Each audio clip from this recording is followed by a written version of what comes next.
Hello കൂട്ടുകാരെ, ഇനി അല്പം ജനറൽ നോളജ് ആകാം. കേരളത്തിലെ ജില്ലകളും അതിൻ്റെ തലസ്ഥാനവുമാണ് ഞാനിവിടെ പറയാൻ പോകുന്നത്. എല്ലാവർക്കും അറിയാമല്ലോ, കേരളത്തിൽ 14 ജില്ലകളാണ് ഉള്ളതെന്ന്. അതിൽ 3 ജില്ലകൾക്ക് മാത്രമാണ് എൻ്റെ ആസ്ഥാനത്തിന് മാറ്റമുള്ളത്.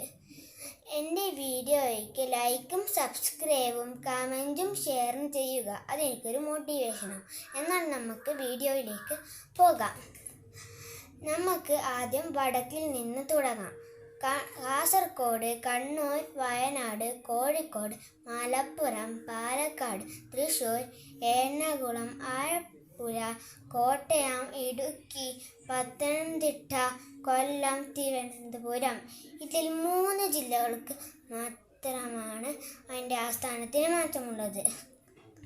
വയനാടിൻ്റെ കൽപ്പറ്റയും എറണാകുളത്തിൻ്റെ കാക്കനാടും ഇടുക്കിയുടെ പൈനാവും.